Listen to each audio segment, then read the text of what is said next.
in the fuck is up? I am Brandon Capozziello. That is Justin Ray. I just want to start off by saying Justin is dealing with a little internet problem, so if he lags in here and there, we're gonna work through it. We're gonna get through it. I think he's lagging right now, so that's why I'm taking a little time right now with the episode. All right, he's back with us. We are here for episode number 120 of the Wise Guys podcast.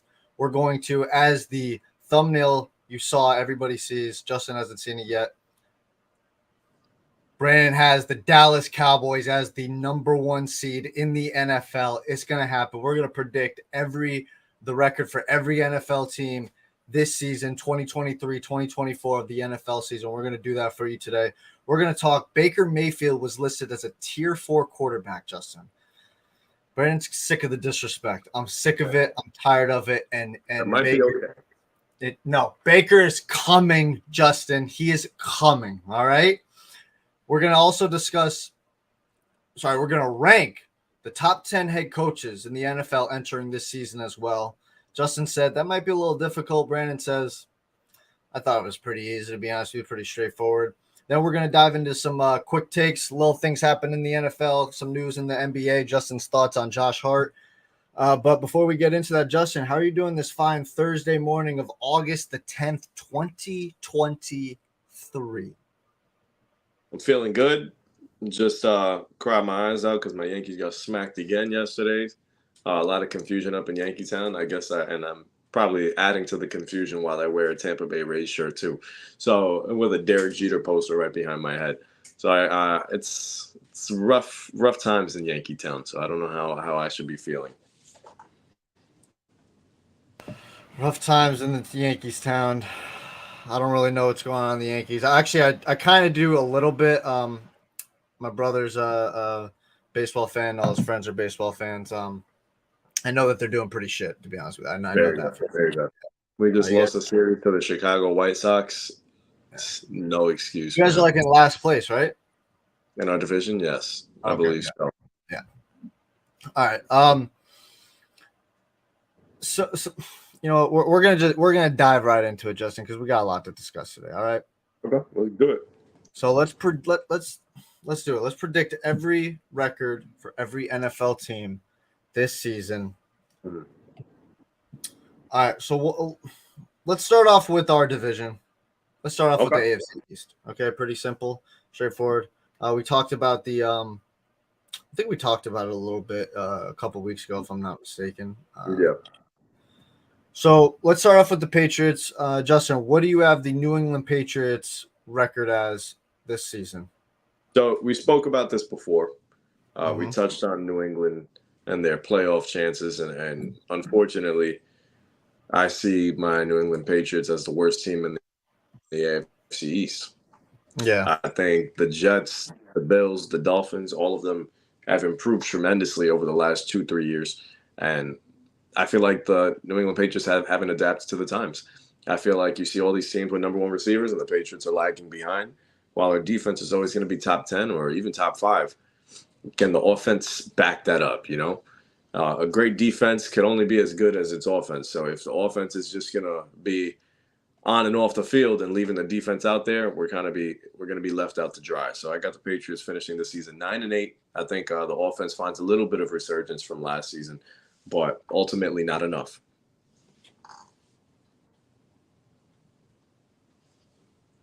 Are you muted? Oh, sorry about that. Yeah. We're in agreement there. I remembered when we talked about it. We talked about we actually went through the entire Patriots record a couple of weeks ago. I have them at 9-8 as well. We're in agreement there. I have them as the finishing third in the AFC East. We still got the best head coach in football. Spoiler alert for when we rank our top head coaches. He's the best coach in football still. He's the GOAT. All right, what happened? I said, but is he? He is the best coach in football. Come on. Yes, he may. Nobody's talking about the GM, Bill Belichick. We know he has done some made pretty terrible decisions the last couple of years, especially since Brady has left. But as a head coach, he's overcome his shitty decisions as a GM. The defense will be top 10, could be top 5, to be honest with you. We just signed Trey Flowers. We brought him back from our 2 Super Bowl runs some years ago now. And like I've said and stated, Bill O'Brien's going to make this offense better. He is. It's not going to be tremendously better, but it's going to look cleaner. It's going to look smoother. It's going to look more crisp. Mac is going to progress. He is going to take a step forward, and I have them finishing 9-8, being competitive. They're going to be competitive throughout the entire season. They're probably going to spoil some teams' hopes this year. I think that the Patriots might surprise you just really with the defense alone keeping them in games. So games like against the Kansas City Chiefs and maybe even the Buffalo Bills, I see New England making a run, giving them a run for their money. The biggest question going into the season, and I really hope this happens, I hope the schedule is completely wrong. And I hope Mac Jones proves that he can be a starting quarterback in the NFL Bowl, a Pro Bowl caliber. I mean, I shouldn't even say Pro Bowl because they give those out like hotcakes, but just an elite quarterback in this league. He was drafted in the first round. It really just depends on what can Mac be for the Patriots. And if Mac can be more than what he was last year and more than what he was in his impressive rookie season, then the Patriots are in a good spot. Because with that defense, coupled with a good offense, sky's the limit for this team. Because we might be talking about this team as a 9-8 squad now, but if Mac Jones is playing at his actual capabilities, we might be looking at this team as a contender in the AFC.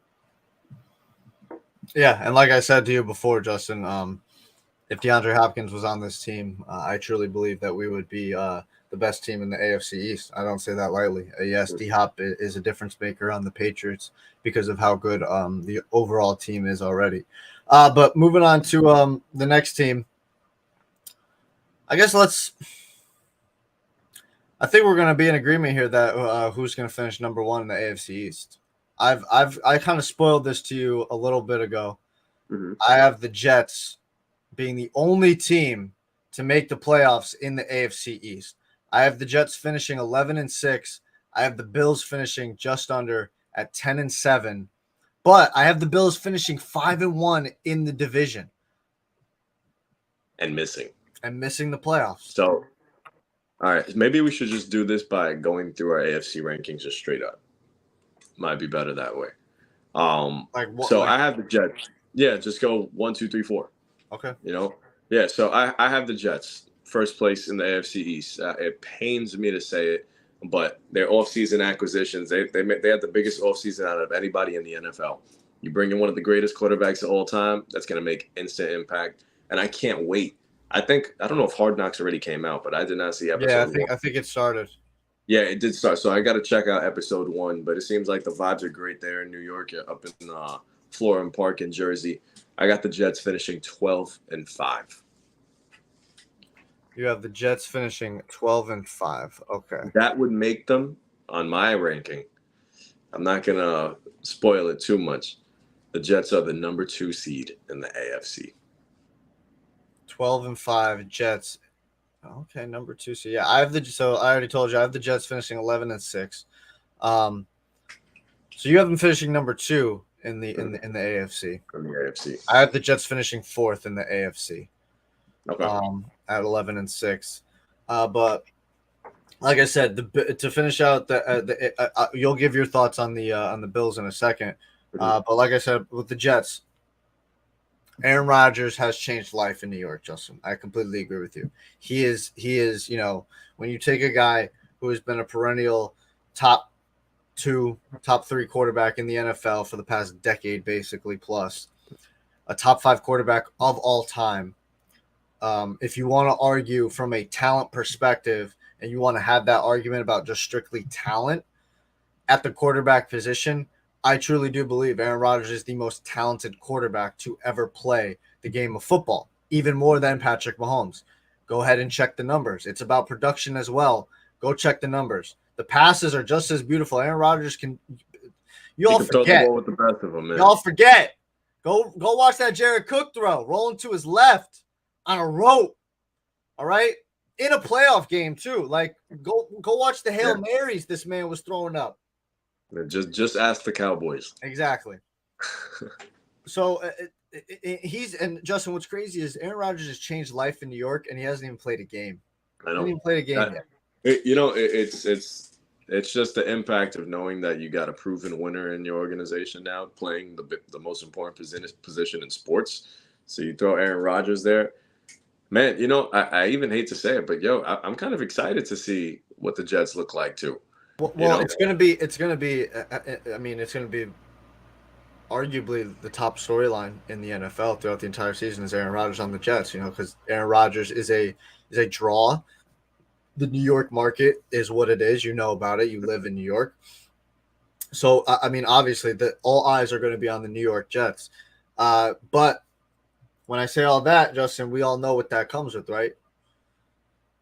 The pressure's on, Justin. oh, it is. This The is Super Bowl now. Yeah, the expectations are massive, like you just said. Heavy lies the crown. Heavy is the head that wears the crown.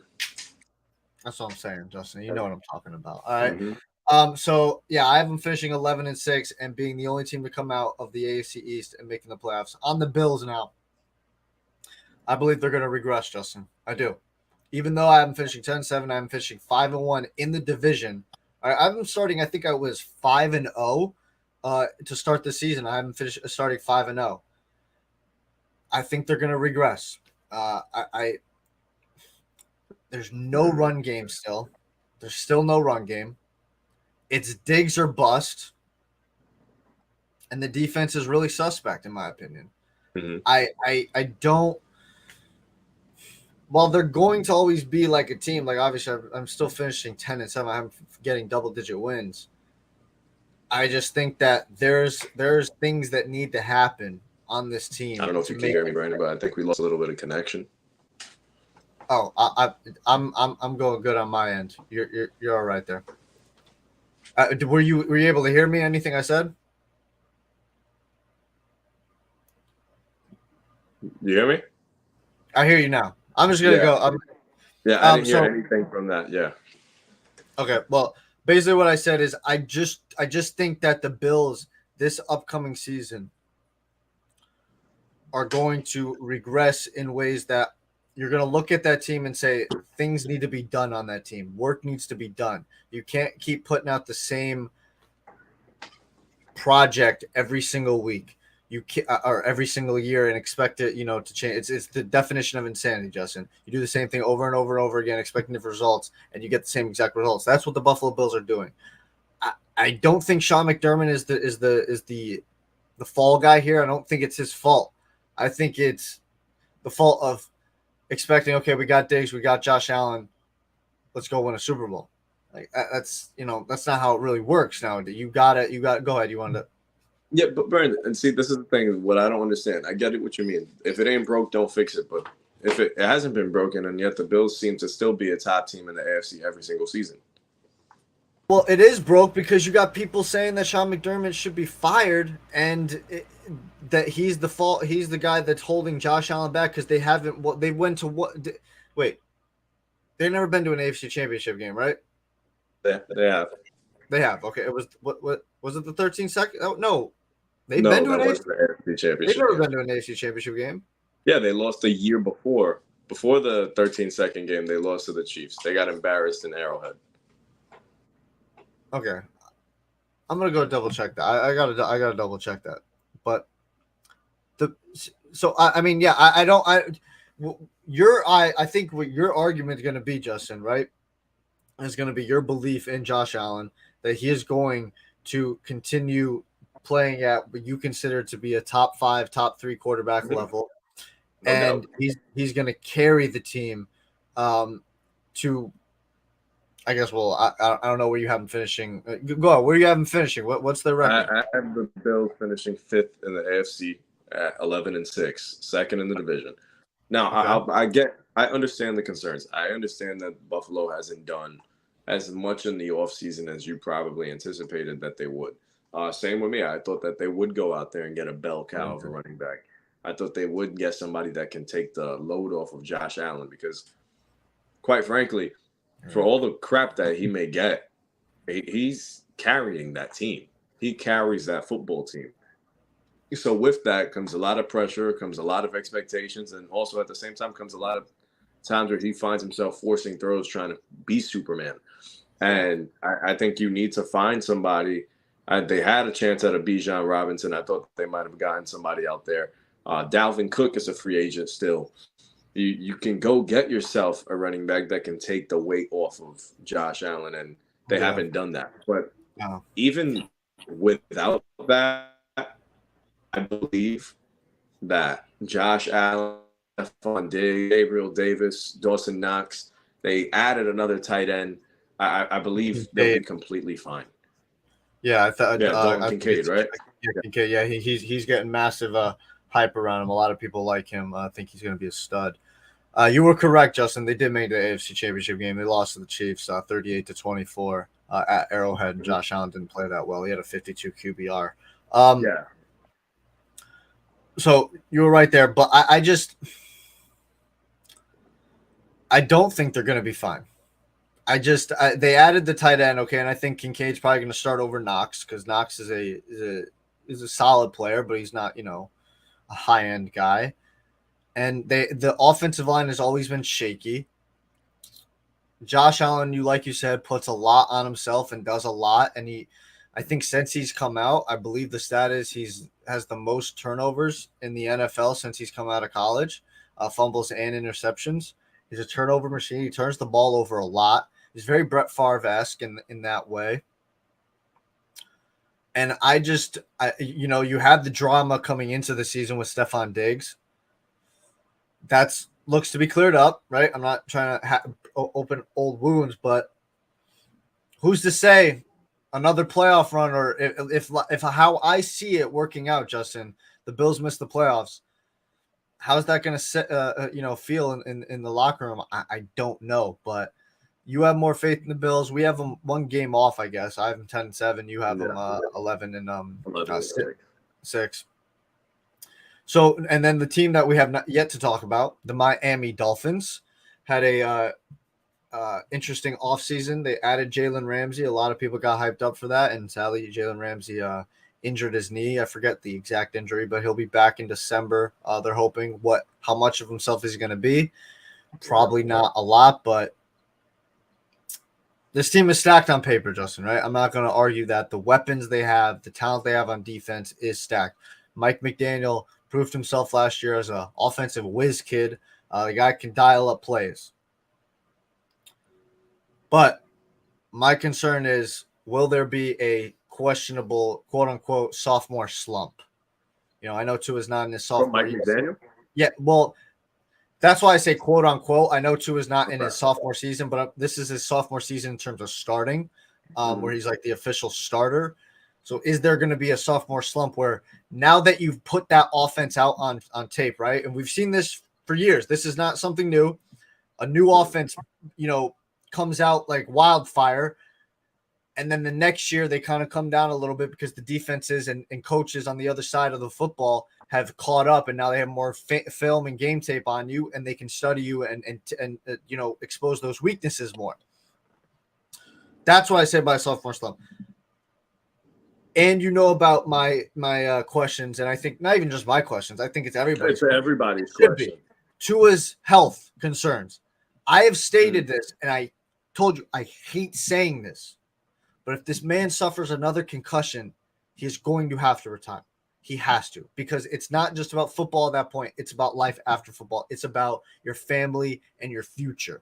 Okay, growing old and creating memories. You want to be able to be there and be conscious of that. I have the Miami Dolphins finishing 8-9 in the AFC East and last place in the AFC East. Wow. Still competitive. Okay. Like, I think they're going to be competitive, but like even last year, they fell off a little bit. They started off hot, then they had a couple of weeks in a row, I think, where they I think it was the 49ers and the Chargers, then I forget the third team. They had a streak there where they lost a lot, and it's just, that's what I think. So I think when I look at the AFC, you look at the Kansas City Chiefs and you're like, okay, obviously they're the team to beat. They're the defending Super Bowl champions. But I honestly believe that the AFC is very open. I think with the quarterbacks that we have in the AFC alone, and the talent that's there on each team in the AFC alone is super dangerous. And the Dolphins are another team that I find as a sleeper. I have them finishing 7th in the AFC with a 10-7 record. I think a full season of Tua. Remember, we're just projecting here. So if Tua is healthy, I honestly believe that this Miami offense is going to be probably number one in football. I think with Tyreek Hill, Jalen Waddle, we saw what they're capable of already. We saw some stints where that offense looked absolutely unstoppable.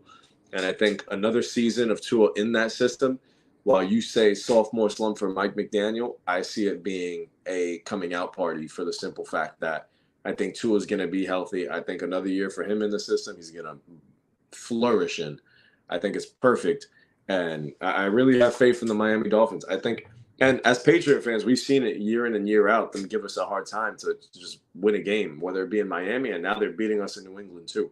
So I think they're a tough team. I think they're a lot better than other people are giving them credit for. I think they can surprise you. I have the Jets finishing 12-5, the Bills finishing 11-6, Dolphins 10-7, Patriots 9-8. So it's just 2 games can swing things.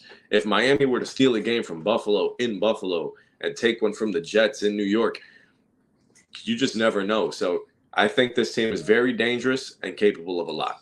So I'm going to go with Dolphins 10-7. Yeah, the team is stacked. I can't argue that.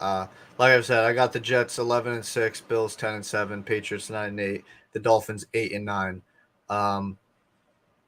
So, like I said, I'm just as close as you. 3 games are separating the number 1 and the 4th seed in that division, per se. All right, next up, let's talk about the Wild Wild West. This was an interesting one for Brandon. I have 3 teams finishing with 10 or more wins.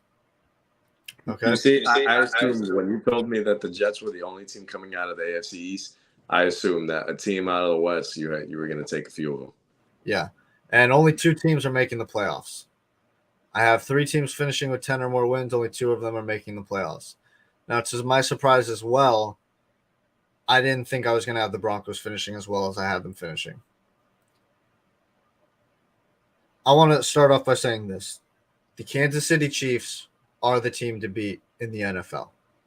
They are the team to beat. But I have them tying with the Denver Broncos at 12-5, and the Broncos finishing ahead of them and winning the AFC West, being the number 2 seed, and the Chiefs falling to number 7.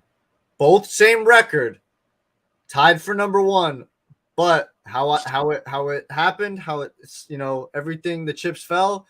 The Broncos are the number 2 seed in the AFC West. Wow. I think Sean Payton makes that much of a difference. A Hall of Fame head coach. Russell Wilson will be back to Russell Wilson form, or as Deion Sanders likes to say, Russell last name Wilson. Sorry for butchering that prime time. I think the defense is elite. I don't think. The defense is elite. It's top 10, arguably top 5. You got Surtain. You got an offensive line. I know the kid from the tackle from San Francisco that's damn good is going to be out a couple weeks, but he'll be back and he'll be a stud again. They're going to get back to the basics, like Sean Payton said, a lot of running the football. Jamal Williams, or it's Jamal Williams, right? Javonte Williams, excuse me. Jamal Williams is the running back that I think is on the Saints now.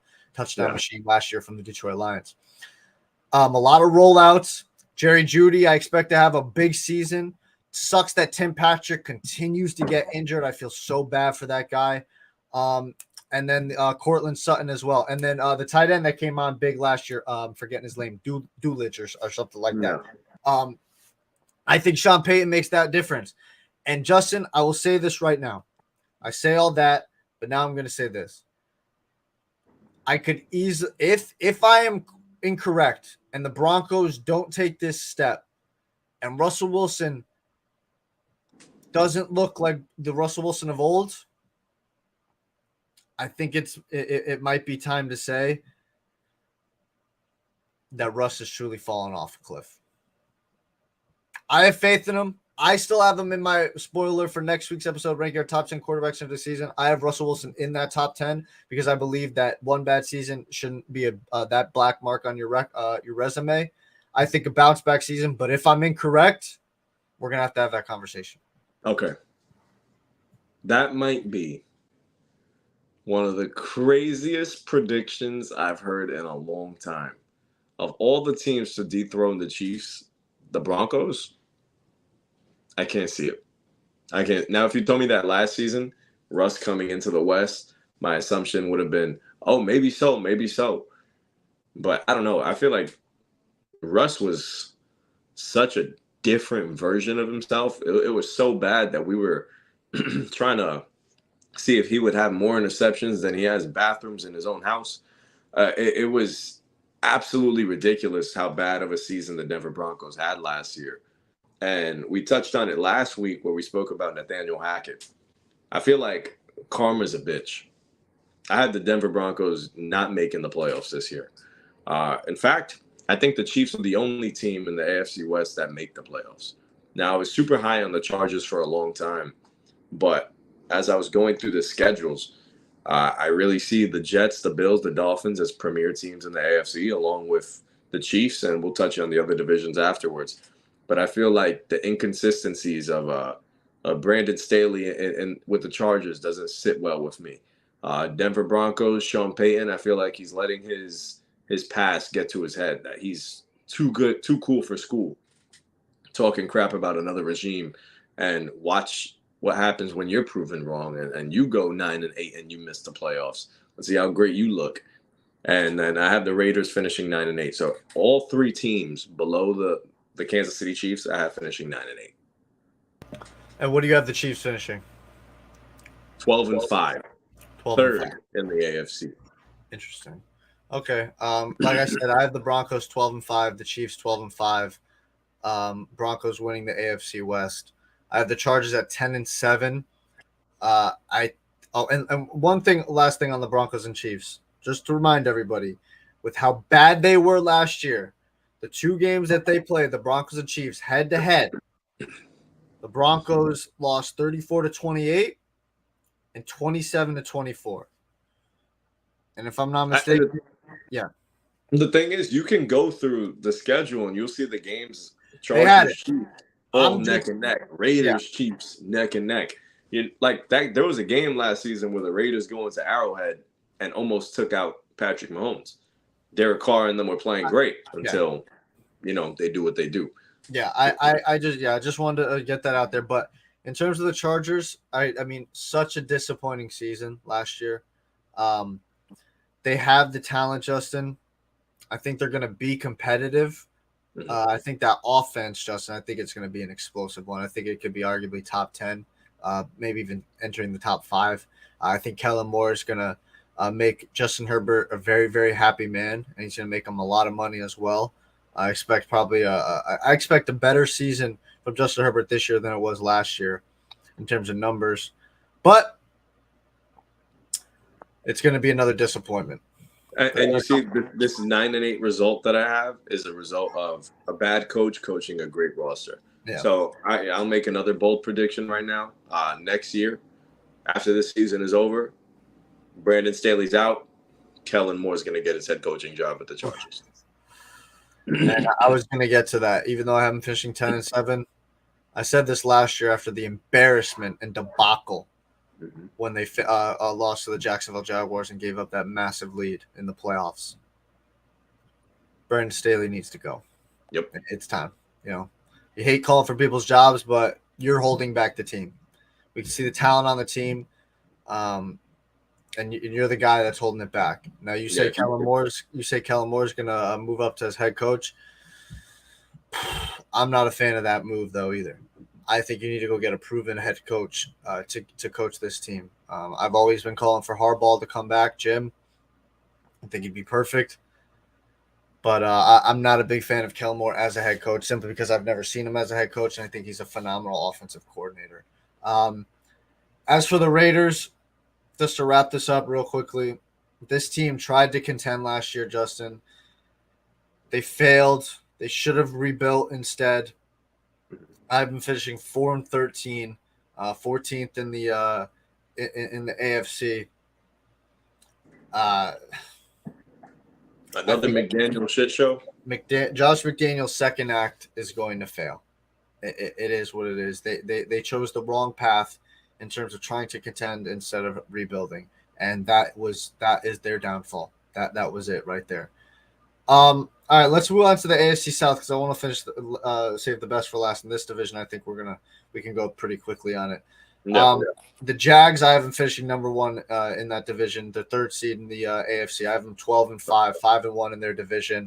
I have the just quickly on the Jaguars. I expect them to take another big step forward. I've been saying this and hinting at this for the last couple of months. I think Dougie P changed life for Trevor Lawrence and the team. Urban Meyer was a shit show, and I think Ridley. Calvin Ridley is going to change life as well for Trevor Lawrence. So, yeah, and I expect Trevor Lawrence to honestly be in the MVP candidacy this upcoming year. I have the Titans finishing 9-8. They're going to be competitive, probably steal some games. I love Vrabel, but the QBs, is going to take you just as far as as he can go, and it's not that far. We've seen that. I have the Colts finishing 2-15. I honestly don't know what to expect from them. We all know Anthony Richardson is probably going to start midway through the season. I think that's a mistake because I've been told every day, week leading up to the draft and during the draft that Anthony Richardson is a project. He's a 2 to 3 year project, and now we have talks about him starting halfway through his rookie season. Everything that could go wrong went wrong last year. Everything. Now you bring in a new head coach, brand new, rookie. You bring in a rookie quarterback that's going to probably start midway through the season that had highlight plays, has the raw athleticism, but in terms of fundamentals, was not there. And I also saw this. They have arguably the worst secondary in the NFL. I mean, it is terrible, especially after losing Gilmore. It is god awful. And then finally, the Texans, they're in rebuild mode. And there's no problem with that. They've got their rookie head coach, they've got their rookie quarterback, and they've got their defensive centerpiece. Now it's about taking step forwards. I went through it. I have them finishing 1-16. They're probably not going to finish 1-16, but you get my drift. They're in rebuild mode. Yeah. That's really what it comes down to. The AFC South is a funny one. So I think we can all agree that the Jaguars are going to take this one, but the Titans can sneak up behind you. So while I have the Titans finishing second in the division at 8-9, I don't have them finishing above 500. More so like you. Questions regarding the quarterback position: Ryan Tannehill, Malik Willis, Will Levis. Don't know who it is. What's it going to be? Who do you trust more? Just added a guy like DeAndre Hopkins. Who's throwing him the football? Who's throwing Traylon Burks the football? You have Derrick Henry. You know what to expect. The defense is solid. But at the end of the day, I think who you have under center is going to be the reason why you don't take the next step. And if you would have gotten a guy like Aaron Rodgers, damn, I would have said Titans Super Bowl. Let's go. But now it's not that case. They could have even added a Derek Carr, and I'd have felt more confident in this team. But I got the Titans finishing second in this division. I didn't even touch on the Jags. So I'll touch on the Jags now, who I have finishing fourth in the AFC. I had them finishing first in the division. They'll be 11-6. Like you, Trevor Lawrence is an MVP candidate. But really sing to the praises of Doug Peterson and what he did after the debacle that was Urban Meyer, just revitalizing an entire franchise. And forget just giving them a year of hope. He's given them now a decade's worth of hope now with Trevor Lawrence there as their quarterback. Calvin Ridley's there. He's going to make an immediate impact. You held on to Evan Engram, who seems to have a great connection with Trevor Lawrence. And he had a case of the dropsies with the Giants, but he was a completely different player now and lived up to his capabilities with the Jags last season. I think this team is going to be special. I don't see them just as a contender for the division. I see them as Super Bowl contenders. I think they can shock you in the playoffs. I think the quarterback isn't afraid of anything. He's played in big games, and he's fearless. So I got the Jaguars, the number 4 seed in the AFC, winning this division at 11-6. Titans second, 8-9. I have the Texans in third, 6-11. I don't believe the Texans are a bad team. I think they're building something very special there. New quarterback, first overall pick. I think the Texans are going to look like a very good team. I mean, I don't even think did Texas have the first overall pick? No. Yes, they did. Okay, yeah. The Texas first overall pick. No. They had the second and third. The Sorry, second. It was the Panthers. Second and third. Yeah. So I have the Texans 6-11. I think they're gonna make some great strides. John Mechie coming back, a fantastic story. Him overcoming cancer, and now he's gonna be out there on the field. He's practicing with them. And then I got the Colts finishing 5-12. Now I had them finishing 5-12, not as low as you. They're the worst team in the AFC for me record-wise, but I do believe A. Rich is going to make a little bit of noise. I don't think he's going to be this. While he is a project, I think he's going to be a successful one. He's has some comparisons to guys like Jalen Hurts, and he's probably more athletically gifted than him as well. So I just think it takes just a full season to check him out, see what he's feeling, get accustomed to the NFL speed. And you never know. I mean, he's dazzling in practices. And while that's just practice, it's a small step. It's a step towards a bright future. So we're coming up on preseason. I'm stoked to see what Anthony Richardson looks like. So I'll run through it again. Jags 11-6, Titans 8-9, Texans 6-11, and the Colts finishing 5-12. So you're changing your tune a little bit there. Yeah. What? You're just buying into the hype. You're saying I'm hopping on the train. It's not the hype. I'm not saying this guy's going to be a future MVP. But what I'm saying is I feel like the Colts have been looking for a quarterback with some versatility. Yeah. I think he's a very O-line friendly, his style of play. I think he has the power arm. He can move out of the pocket. Mm-hmm. So he can bail his offensive line out of a lot of shit. Yeah. And I think from what they're saying in camp, maybe it's just to build hype around the guy. But I really believe it's true.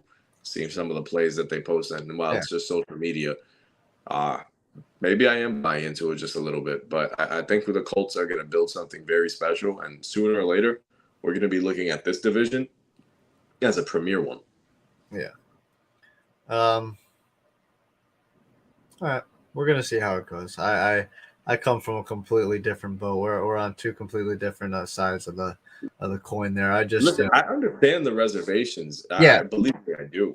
And listen, it's just, you know how I feel about this class. I wasn't that high on this class anyway. But let's move on to the best team in the the best division in the AFC. I think arguably the best division in football, the AFC North. I got 3 teams making the playoffs in this division. I got 3 teams winning 12 or more games. Wow. Okay. I even have we'll go last to worst. Number 4, the Pittsburgh Steelers. Yet I have them finishing 9-8, still getting that winning record from Mike Tomlin. Listen, the Steelers are going to be a team like the Titans, like the Patriots. They're going to always compete. They're going to steal some games and spoil some teams this upcoming season. The question is, their defense is top notch. Their questions remain with Kenny Pickett, and is Matt Canada the long-term plan for Kenny Pickett as his OC? You know, we heard a lot from John that he despises Matt Canada. I've heard from my other Pittsburgh Steelers friends, Matt Canada's not the guy. Tomlin kept him. He chose to keep him. If he's starting to hurt Kenny Pickett, you got to make your choice, Tomlin. And I think the choice is pretty obvious. It's get rid of Matt Canada and go with your rookie quarterback and find him a guy that actually clicks with him and can make Kenny Pickett the best version of Kenny Pickett. So I have the Steelers finishing 9-8. Then I have the Baltimore Ravens at 12-5. Finishing third. At the third. Okay. But 4-2 in their division. Thing with the Ravens is, there's no thing. They're being better than they were last year. I have them making the playoffs. This is what I wrote down, Justin. The motto for the Baltimore Ravens going in to 2023 and 2024 this season, the motto is no excuses. Mm-hmm. None. It is nut up or shut up time for Lamar Jackson. You got paid. They gave you Zay Flowers. They gave you OBJ along with Perryman, JK, and Mark Andrews now. You got a top-notch defense. You got an elite head coach. You got an elite franchise in terms of first-class franchise. No excuses. It's time for the Baltimore Ravens to nut up or shut up. So I'm at 12-5, making the playoffs as the 6th seed. Then I had the Cincinnati Bengals and the Cleveland Browns finishing 13-4, tying. But I have the Bengals as the 5th seed, finishing 2nd in the AFC North, and the Browns finishing as the number 1 seed in the AFC and AFC North. This is the one. This is what I got to say about the Bengals first, and then I'll touch on the Browns, which is obviously this revelation I have had over the past couple weeks with the Cleveland Browns. The Burrow injury concerns for me is why I have them as the number 2 seed. They play, I think, a couple of their division opponents early in the season. I don't know when Burrow's going to be back. It looks like he's probably going to miss game 1. I don't know when he's going to be back. So I'm losing a couple games early in the season because of that. Listen, the secondary took a hit, Justin, especially at safeties. They lost both of them. Mm-hmm. So that's going to be tough to overcome in terms of that. They did add Orlando Brown, which should bolster that offensive line that they've worked on for the past 2 years now, trying to make, so much better from what it was when Burrow first came in and was getting just mollywopped all over the place.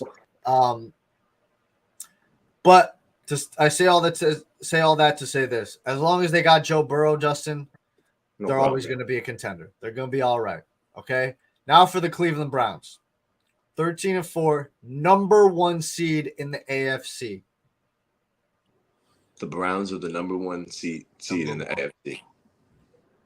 Man, Brandon, you're driving me crazy. You got the Broncos winning the West, so you got the Browns winning the North. Justin, I expect a massive season. Justin, listen to me. Let me talk to you. I expect a massive season from the Browns. I've said this for the past couple of months about I actually said this last year. I have it written down from last year when I wrote when we did this last year about the Browns. Watson is out until week 13. Right after that, Justin, I have contenders next year because we all know they have the team. Their offensive line is arguably a top 5 unit.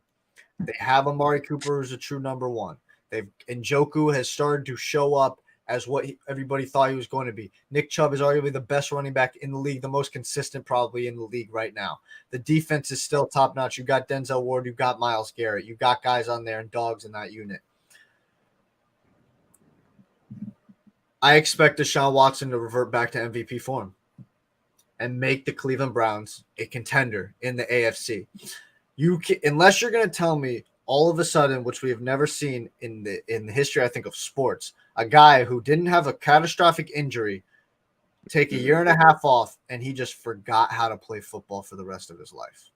There's no way you can argue that to me. He's got the chemistry now. He's got the continuity. He spent a whole off season. He's not away from mini camps, from OTAs, from training camp, from practice, from preseason, from the start of the regular season, from being away from the facility. He can do all that. He can gain the chemistry and the continuity with the coaches, the trust with his teammates and the units.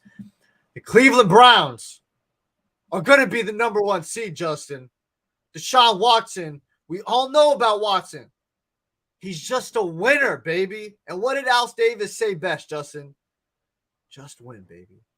And I'm sorry, but they'll do just the opposite. I'm not a believer in the Cleveland Browns. Am I a believer in what Deshaun Watson can be? Let me ask you this. I think I can guess why you're not a believer. Is there one reason why you're not a believer? I thought you were going to guess. I know, but is there one reason or is there like multitude? I'd say there's multiple. Okay, because to me, the only fallback, and I wrote this down, the only fallback or shortcoming is if Stefanski holds them back. I'm not sold on Kevin Stefanski. Okay, if he's the only person I think that can hold this team back. I have the talent. How do you not see the talent? How do you not see the talent? No, don't get me. I see the talent. I do. The talent has always been there in Cleveland since Baker was there, and they've always had their shortcomings. no matter how talented the roster, they haven't been able to make that next step. And all I've seen out of the Cleveland Browns is inconsistency. They have their good weeks, they have their bad ones. Their talent doesn't always play up to their potential. It happens year in and year out. Since Cleveland stepped in, Cleveland hasn't been relevant our entire lives until Baker Mayfield stepped in. And then they were relevant. Wait. Say that again. The Cleveland Browns have not been relevant until Baker Mayfield was drafted. Music to my ears. But even then, outside of one season, the Browns have consistently fallen short with a supremely talented roster. They had Odell, they had Jarvis Landry, they had a great defense, they had the solid O-line, and it never worked. I have the Browns finishing 7-10, last in the AFC North. I have to see it now. I have to see Deshaun Watson be Deshaun Watson. I have to see that guy that was an MVP candidate in Houston. And if I don't see that, this is the exact team that you're going to see. Because if they're anything close to what they were those last 4 or 5 weeks when they had Deshaun Watson, this is a mid-team at best. They're not going to finish higher than this. So I had the Browns finishing last at 7-10. And I'm sorry, Brandon, that's just how I feel. I feel like the Browns are going to brown, and that's it. And so now I got in third place. Sorry, John. I don't have them taking a step up, but I still have them having a decent season. Your Steelers going 9-8. I get what you mean about Matt Canada, but I also understand that Mike Tomlin probably thinks that his quarterback is going to grow with a second year with the OC rather than having him switch offensive schemes over and over again like a ton of organizations do. Give him another year with Kenny Pickett, and if it works, it works. If it doesn't, then you can him. But at least you're getting to see Kenny Pickett play in the same system he was in last year. Maybe it could have been a little bit of rust. Not really rust, but him just getting used to it. And now a whole offseason, going through OTAs and training camp in this system, getting better and better, maybe Kenny Pickett will be well off. I got the Steelers going 9-8. I think Mike Tomlin's just a winner. Now, drum roll. Second place in the AFC North. This is my 6th seed in the AFC. I got the Cincinnati Bengals finishing 11-6. Now, I understand people probably think I'm crazy for having them finish second in this division. This has been theirs this whole time. I love Joe Burrow. Like you, I have my reservations. Not really so much on Joe Burrow, but on the defense now. You lose your 2 safeties. Now, what was a strength is now a weakness. You don't know what it's going to look like. Joe Burrow's going to be injured. We don't know for how long. I'm sure he'll be back after week 1, or he might play us week 1 for all we know. I have them finishing 11-6, more so because the team top of them, my number 1 team in the AFC, the Baltimore Ravens at 14-3. I think, like you said, this is no excuses for the Baltimore Ravens. I think Lamar Jackson's going to go back to his MVP ways. I think he will be contending for MVP. And you know what? Fuck it. He will win MVP this season. I got the Baltimore Ravens finishing 14-3, Odell having a hell of a year. And the surprise, Zay Flowers is going to be the best receiver on that team.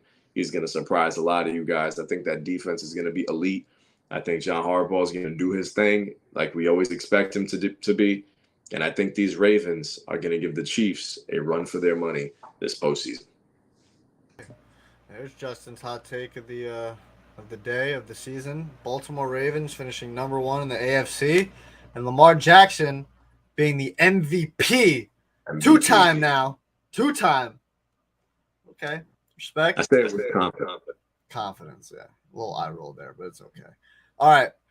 Now let's get quickly to before we go on to the NFC and why you guys clicked onto this video, the thumbnail itself.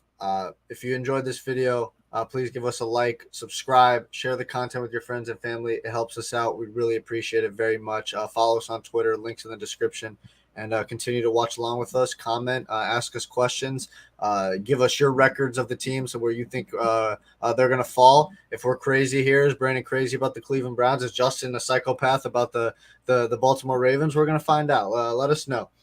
But now why you guys came here, the prediction that Brandon has come to fall onto. as I have the Cleveland Browns, Justin, as the number 1 seed in the AFC. Sadly, they are not the number 1 seed in the entire NFL. No. No! That is reserved for the team with the star.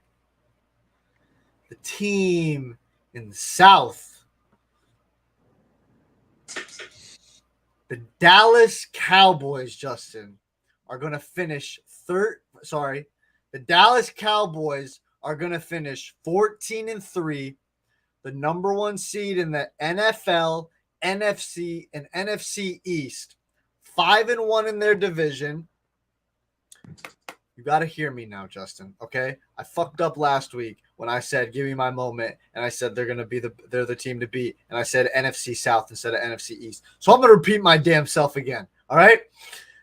My moment, the Dallas Cowboys are the team to beat in the NFC East, Justin, all right? Year long, you are going to be hearing, how about them Cowboys? And this is not coming from a Cowboys fan. This is just a guy who loves Dak, likes him some CD Lamb, loves him some Micah, loves him some Trayvon Diggs. Not a big fan of Mike McCarthy, but we're going to get past it. The talent on the team is going to overcome. Overcome, Justin. He shall overcome. All right? I know some reservations, right? You're getting Dak Prescott there. Dak Prescott is not a turnover-prone player. He is going to revert back to what Dak Prescott was. He is going to have 67% completion percentage or around there. He's going to have over 4,300 yards. He's going to have 30-plus touchdowns. CD Lamb and Brandon Cooks will have 1,000 yards apiece. Tony Pollard, I'm hoping he's healthy for the start of the season. He's going to have a big season if he's able to be 100% healthy. The offensive line is top 5. The defense is top 5, and it got better.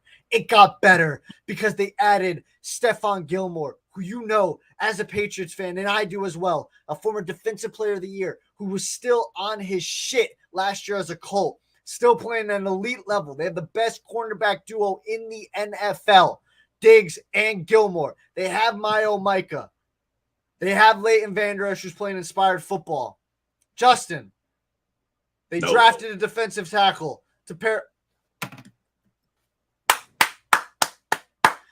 Mike McCarthy can't mess it up. Mike McCarthy was a part of a Super Bowl team with Aaron Rodgers and a stacked team as well. He can't mess this one up either. The Dallas Cowboys are the number 1 seed in the NFL this season. Are you telling me they're winning the Super Bowl? No, I'm not saying that.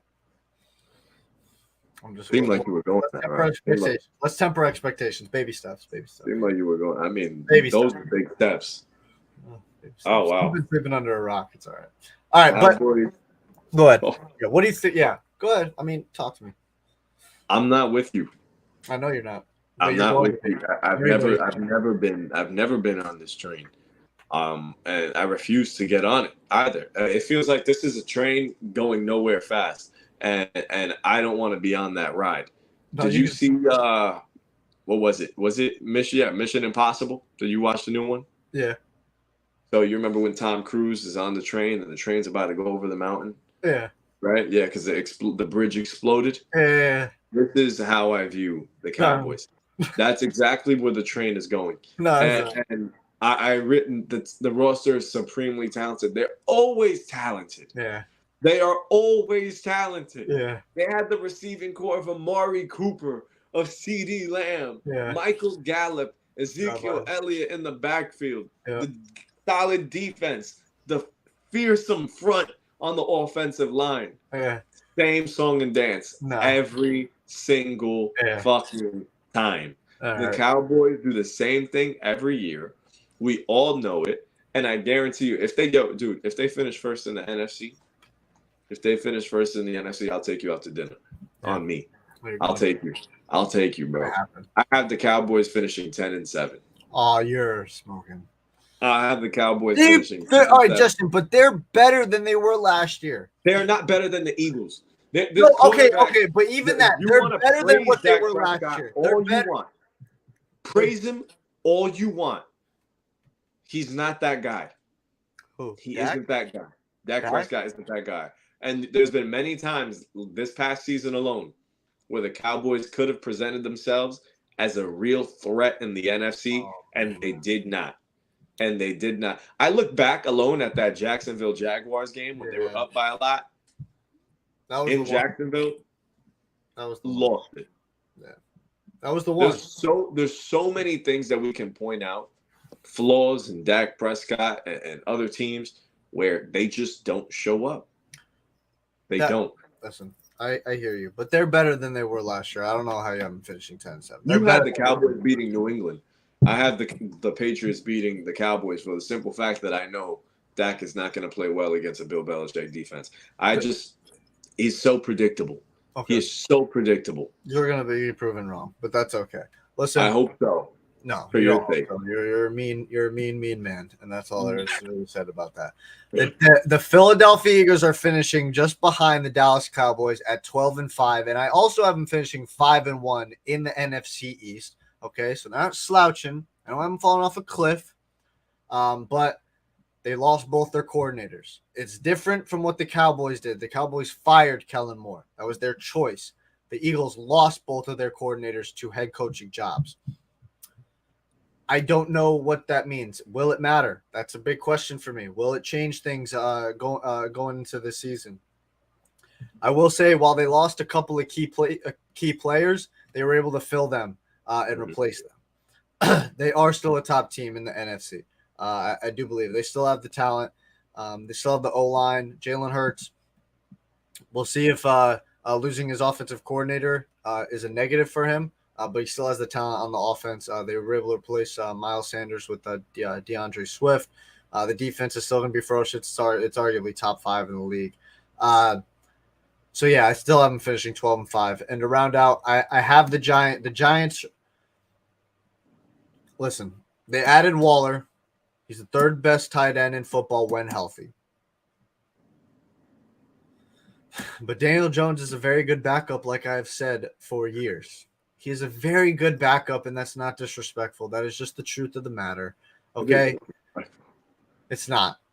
I think they take a step back. They're not making the playoffs. They will finish 6-11 in the NFC and the 11th seed. And then finally, I have the Washington Commanders finishing 2-15. They have a good team.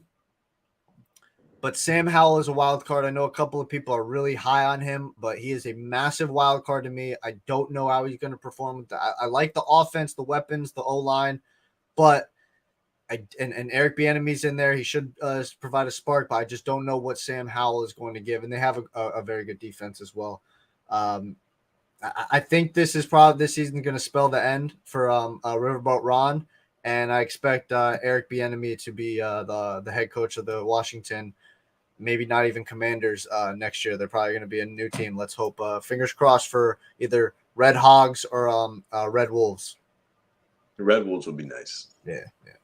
So, all right, I'll go through my NFC East ranking right now. I'm first place, my number 2 seed in the NFC. Mm-hmm. I got the Philadelphia Eagles finishing 13-4. I think the roster is stacked. They lost Miles Sanders in free agency to the Panthers, but they add DeAndre Swift. They add Rashad Penny. I think this team is going to be legit. I see no flaws on this Eagles team. If you want to have worries about the offensive coordinator situation and defensive coordinator situation, fine. But it just seems like everything that the Eagles have been doing, roster-wise, draft-wise, has all worked out. I think the two-headed monster of A.J. Brown and Devontae Smith are the scariest duo in the NFL. And then you still have your running back stacked. You have your tight end room stacked. I think the Eagles will be just fine, and Jalen Hurts is going to have another big-time season. Second, I have the Cowboys, my number 6 seed in the NFC, 10-7, like I said.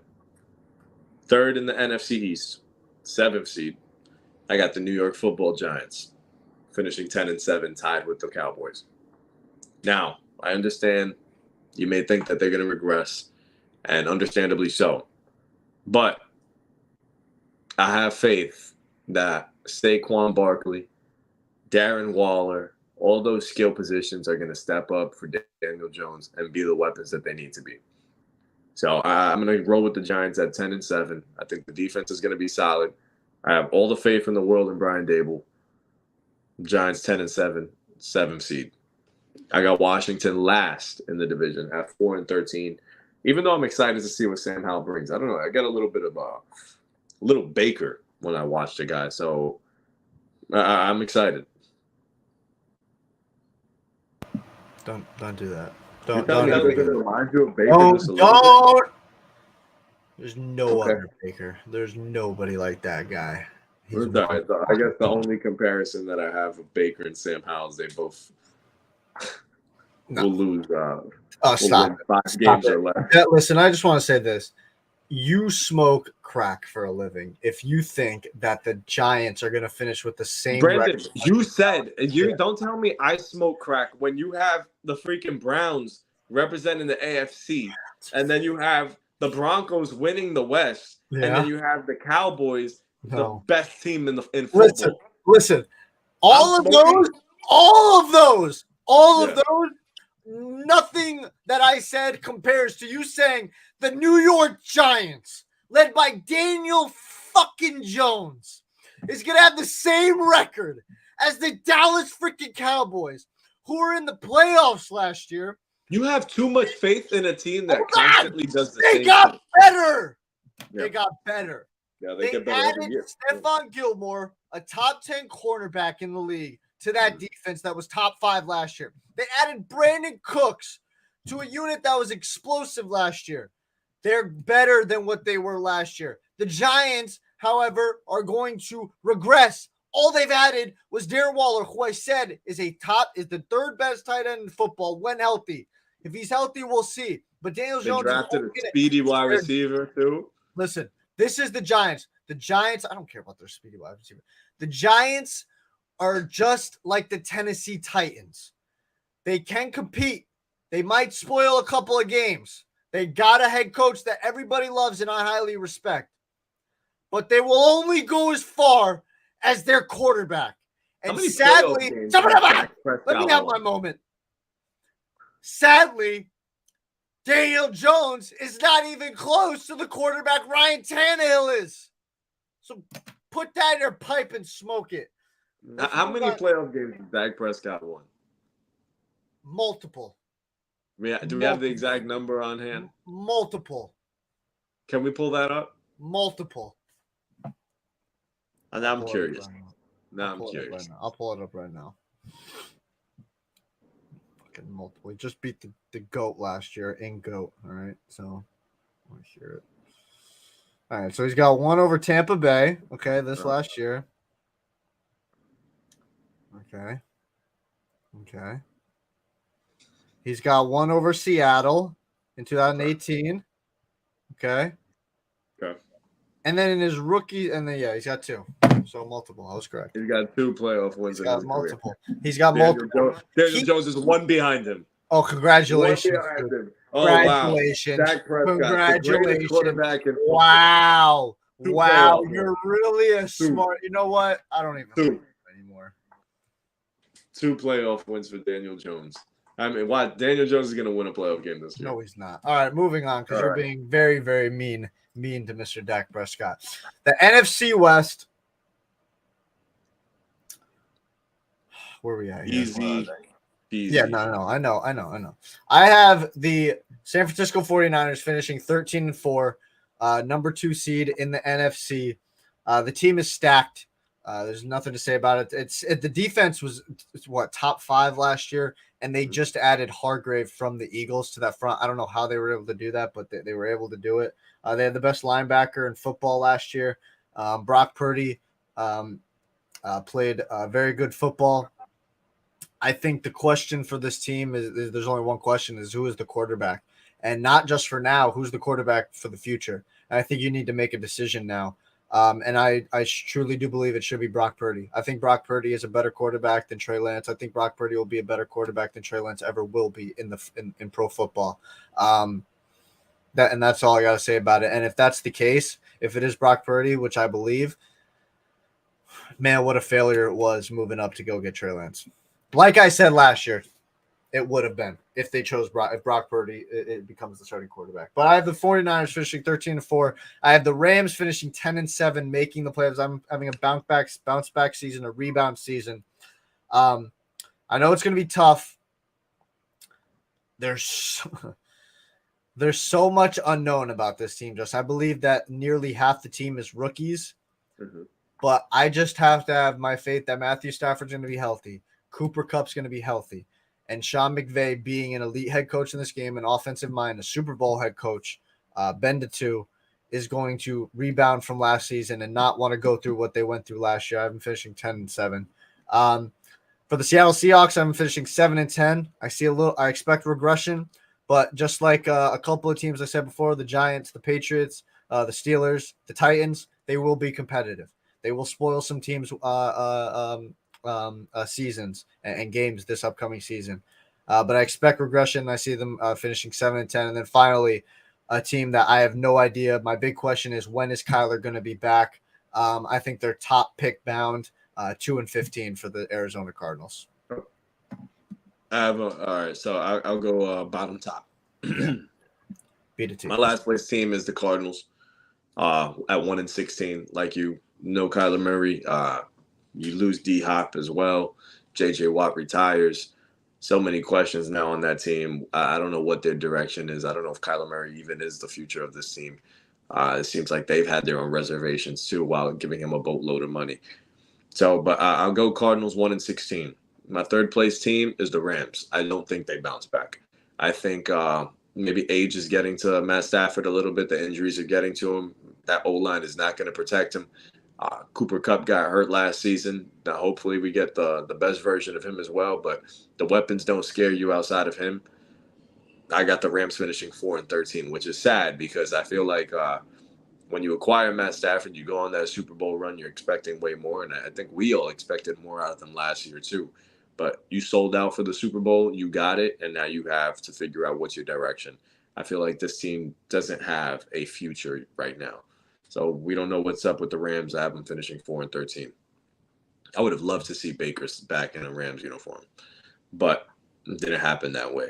Second in that league in the NFC West, I have the Seattle Seahawks. I'm not a believer in the Geno train. It was very nice last season. I believe it's a one-year wonder. I don't think that he's the guy to lead them into a Super Bowl run. I think Geno Smith is a fantastic quarterback. He's a good guy. Great story, but he's not the elite of the elite. He's not going to take you over the San Francisco 49ers. I have the Seahawks finishing 8-9, second in the division. And then my number one team in the NFC is, of course, the San Francisco 49ers. I had them finishing 15-2. I think the defense is elite. Even if Nick Bosa were to get hurt, I think they'd still manage. I think Brock Purdy's going to be their starting quarterback day one, and Kyle Shanahan has shown you if Brock Purdy goes down, Sam Darnold will probably do something great too. So I have no doubts in the San Francisco 49ers and their aspirations this year. I think this is a team coming out of the NFC. 49ers 15. Yeah. And to wrap that one off of the 49ers, a lot of people are saying Brandon Ayuk, while he took a step forward last year, he's going to take even a bigger step this year. His routes are looking much more crisper. Deebo Samuel said that he hated last season. He had a terrible season, and he's looking to rebound. CMC is there. So, yeah, I just quickly question. Do you think if you were Kyle Shanahan, you would go with Brock Purdy? No doubt? Yeah, no doubt. I think it's his job to lose. Yeah, and I think, honestly, if you go Purdy, you're going to have to try and trade Trey Lance for whatever the fuck you can get for him, because I don't know if – it won't be much. Yeah, it's like backup, I don't know, maybe. Next up, quickly, the NFC North. The North. We the North! Like I said last episode, I have the Lions as the team to beat in this division. I'm high on the Lions. I have them finishing 11-6, the third seed in the NFC, 5-1 in their own division. I expect a big jump. I kind of said all I needed to say last episode. They play inspired football. I love DC. Jared Goff is proving a lot of people wrong. They drafted a running back who's supposed to be top notch. Their offensive line is arguably top 5. Amon St. Brown just continues to make progresses as a true number one.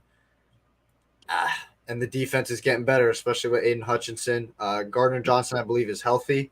So I expect big things for the Detroit Lions and to make a couple of noises in the playoffs this year.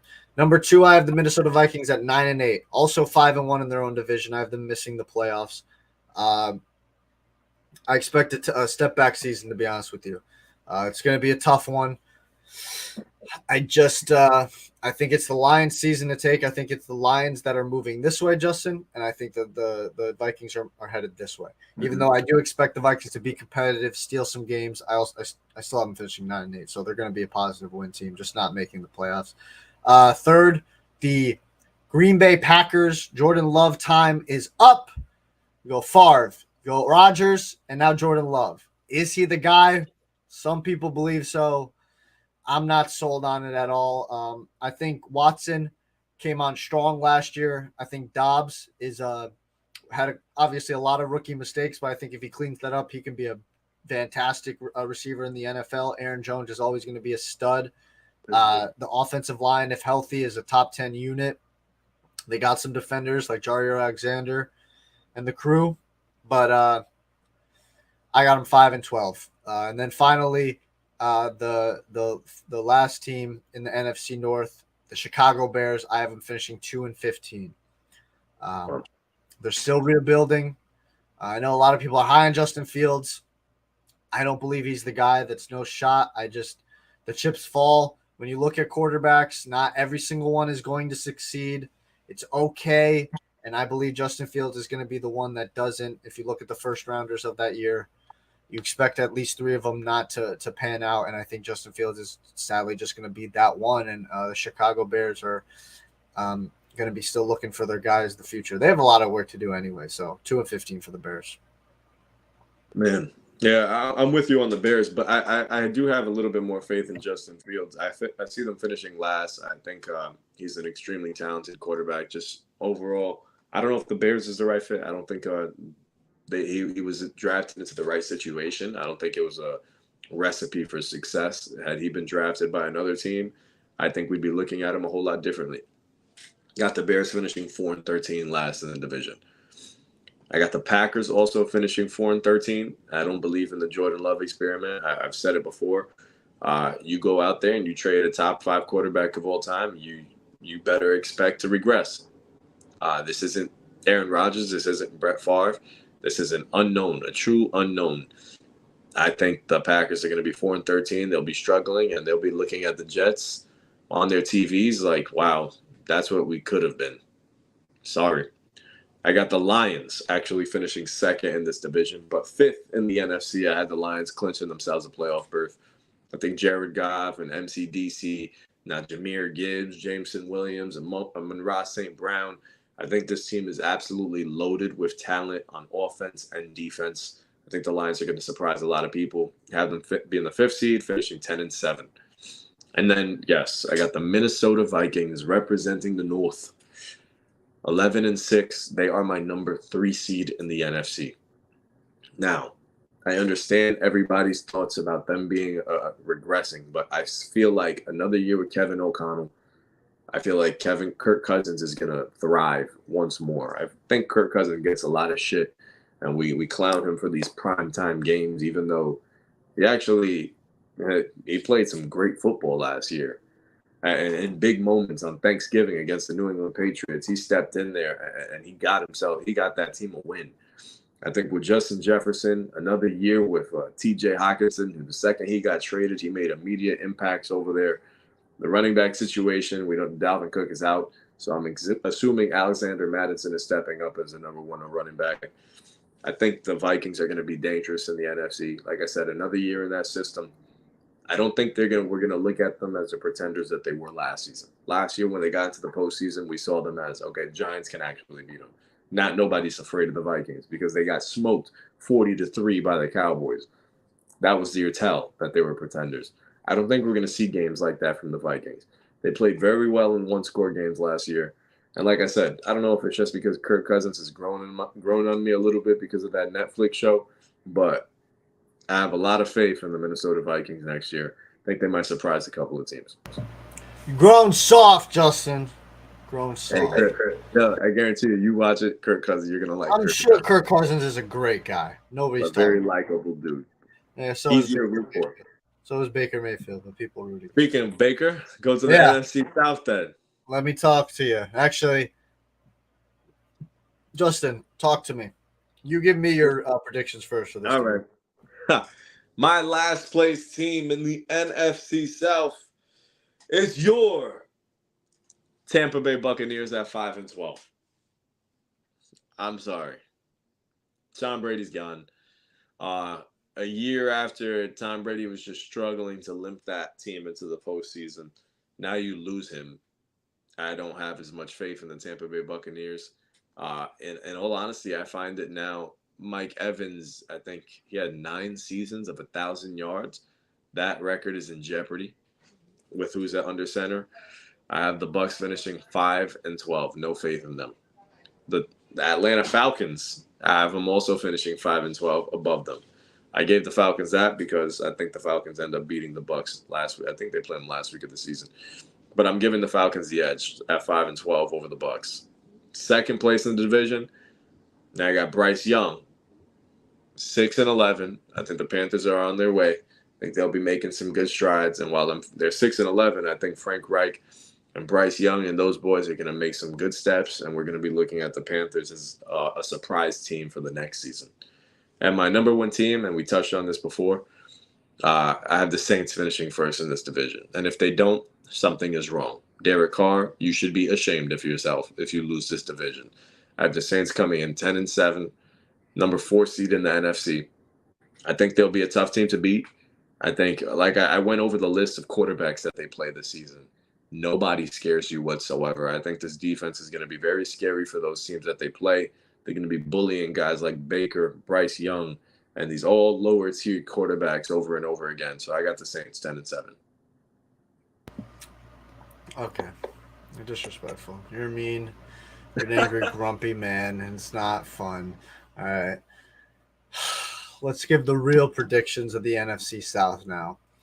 The Carolina Panthers are going to finish last in this division at 4-13. They got their new head coach. They got their rookie quarterback, number 1 overall. They're still rebuilding. We're going to see how this team plays out. A lot of questions. We're just going to figure out their team to see in the future. You got the Falcons. I got the Falcons next up at 8-9. They're a young group. They've got a lot of talent, but Ritter, I don't believe is the guy. I think they're still going to need to be looking for a quarterback, and I think as long as that's the case, that's always going to hold them back in terms of breaking through. Next up, I got the New Orleans Saints at 10-7. Like I said last week, I have the Bucs and Saints finishing the same at 10-7, both 4-2 in the division, but the Bucs edging it out and being the 1 seed in the NFC South.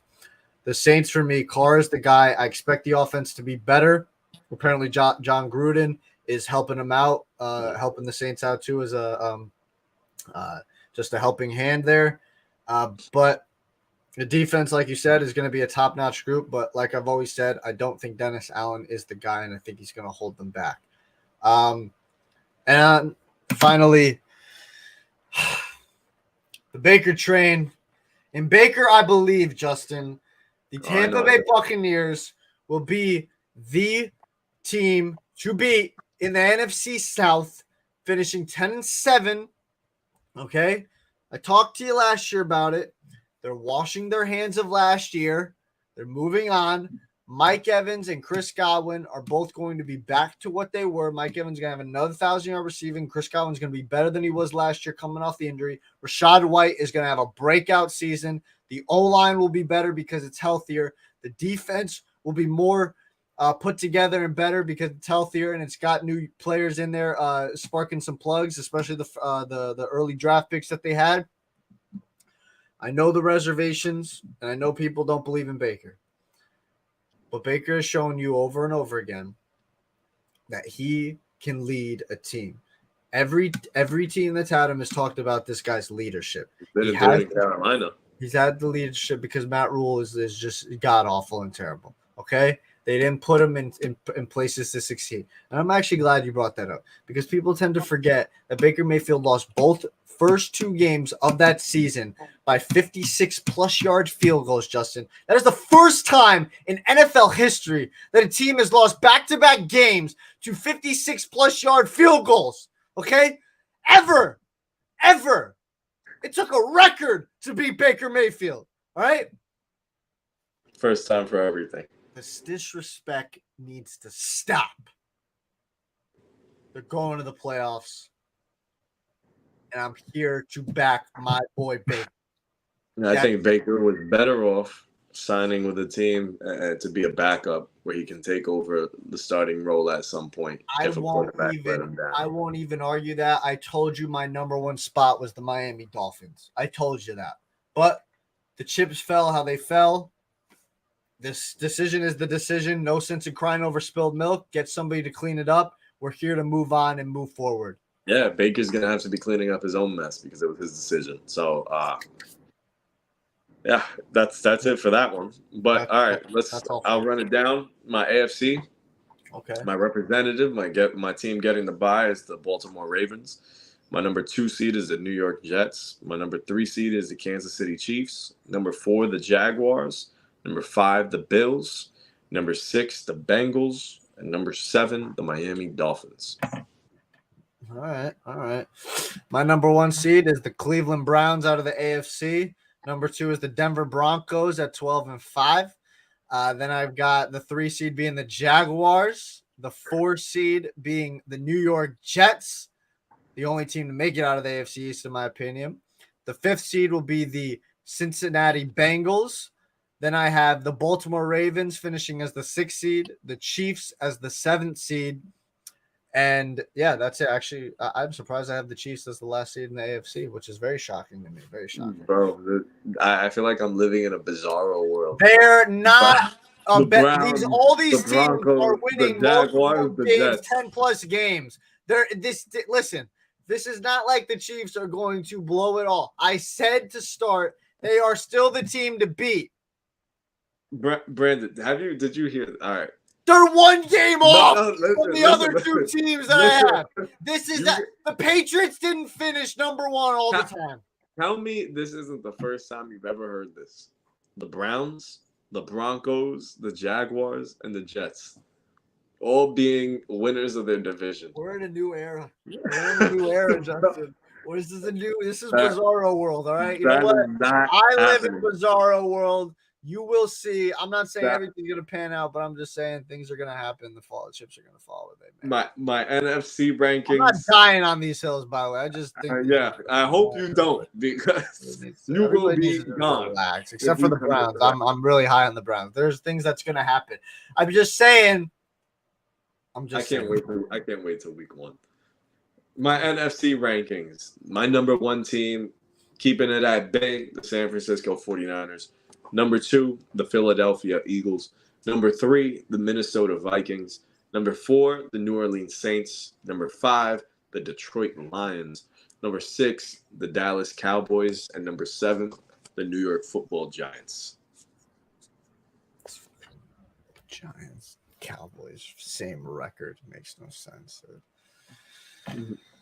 I will like to say that it easily could change. I have the Broncos and Chiefs finishing as the same record, so the Chiefs could easily be the 2 seed. They easily could be the 2 seed. I'm just saying.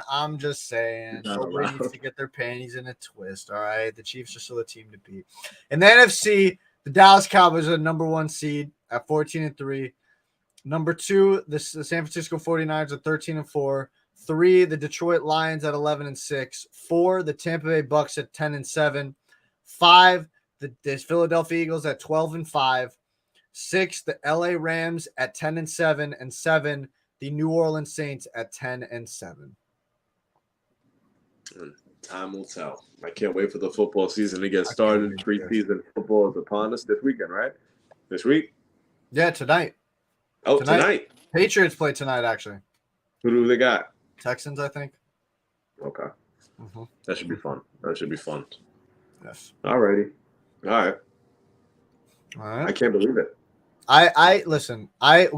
Listing that off, I will admit The AFC looks a little funky. Okay. The Chiefs as the 7 seed is a little funky. But that I'm saying it could easily, they're finished with the same record as the Broncos. They could easily be the 2 seed. That's all I'm saying. That's all I'm saying. The chips just fell how they fell, and that's all that is. Listen, bro, if you're right and you place a bet on it, you will make I'm not freaking betting on that. You're out of your mind, dude. You're out of your. Things could change so much later in the season. I'm not betting on that. You're out of your mind. You'll make a lot of money, bro. You're out of your mind. Well, that took a lot longer than I actually expected. Yeah. I know that you have to head out. We only got through one topic, which is honestly fine. It was a longer topic than I expected. Big topic, yeah. It was a very big topic. I was thinking about cutting it after the AFC and maybe saving the NFC, but I forgot that the thumbnail was the Dallas Cowboys, so we had to get to the Dallas Cowboys. We probably should have started with the NFC, to be honest with you. That was my mistake. So, yeah, I guess we'll just save the rest of the topics for next week. Nothing major to get into. No big. Actually, quickly, your thoughts on Josh Hart getting an extension with the New York Knicks, 4 years, $81 million.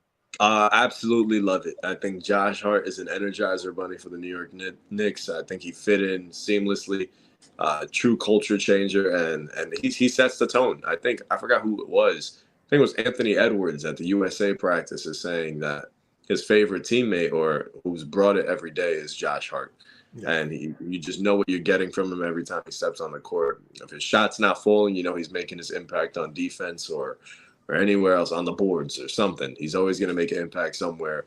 And I think the Knicks just held on to somebody that's very important to take us into that next phase. I truly believe my Knicks aren't too far off from winning an NBA championship. And oh my God. So when we do it, Josh Hart will be part of it. Oh boy, they're not winning no goddamn championship anytime. My thoughts. I gave you my thoughts. What do you think about Anthony Davis and his big time? I mean, it was a necessary thing to do. They obviously had to do it. He's now got $270 million rolling in. But yeah, it was. I mean, they had to do it. There was no. You can't let him walk, as you know. LeBron's leaving anytime soon. It was a must sign move, even though you know it comes with the concerns and the questions. It was you had to do it. You had to. Their hands were tied. Yeah, it's a huge contract. I mean, at the end of the day, it's like you said. What else would you do if you don't sign Anthony Davis? You know, like, what are you gonna do? You have to have him. He's an elite defender. He's still a monster. You wish he was more consistent on the offensive side. Okay. Yeah. So finally, week 1, like I said, the preseason is coming up this week. Just quick thoughts. So we got the Patriots obviously playing tonight at 7 p.m. I'm getting a phone call. My bad. We got the Patriots playing tonight against the Texans in New England. We got Seattle and Vikings tonight in Seattle. What are your thoughts on? Do you watch That's what I wanted to ask you. Do you watch preseason, or do you think is it just background to you? So I don't mind watching preseason football every now and then. I do, because you get to see some of these under the radar players. Like for tonight, New England, Demario Douglas, wide receiver. You want to see what he looks like. You know, you want to see if he might make the team. You want to see those are little stories that you root for. If you're a Patriot fan and you listen to Mike Reese and you see what he writes about and you see what these other beat reporters are writing about, you know, you want to pay attention to it. You want to see what these guys are about. I remember Patriots had a guy in one preseason named Austin Carr, wide receiver, and he was making some big plays for us. And I was like, oh my gosh, he's going to make the team. There's something about short little white receivers going to New England, and you think that, they're always going to make an impact. So I'm here thinking, oh my gosh, this guy might be a little Amendola for us, another Amendola. Didn't work out that way. He ended up having a cup of coffee with the Saints. But there are some guys that you see there, the Braxton Berrioses that make a career out of, you know, playing in the preseason, and then here they go now. They have a successful NFL career. So this is a big time for those guys to really prove themselves and find themselves on NFL rosters. So if they're on one today, they may be on another one tomorrow. You know, they're fighting for their jobs right now. Yeah. I've always looked at the preseason. It's more for the coaches in the front office and stuff like that than it is for the fans. But it is, for me, it's more background noise. I mean, when Mac and them and like starters and stuff are on there, you're obviously going to watch just to see what you get. But obviously everybody's looking forward to week 1 of the NFL season, which can't come soon enough. It's less than a month away, I believe. Game 1 is Chiefs in Arrowhead against the Detroit Lions, which is going to be an explosive game. I've already said that I have the Detroit Lions upsetting the Kansas City Chiefs in week 1. I think it's going to be a shootout, something 38-35, and that's, I think, just the team that has the ball last is going to be the team that wins, and I think it's going to be the Lions that have the ball last, and they're just going to put the points up. So that wraps up episode 120 of the Wise Guys podcast. Thank you, everybody, for joining in with us. I know it was a long-winded topic. We only got to one topic. We're going to get into the other ones at a later date, maybe sooner than later. Me and Justin will discuss that. But thanks for joining in with us. Don't forget to like, subscribe, follow us on our social medias. Links will be in the description. Share the content with your friends and family on your social media. It really helps us out. We really appreciate it. And that's all, folks. I was Brandon Capozziello. That was Justin Ray. Stay classy, y'all. Say it to us. And we are outie 3 thouty.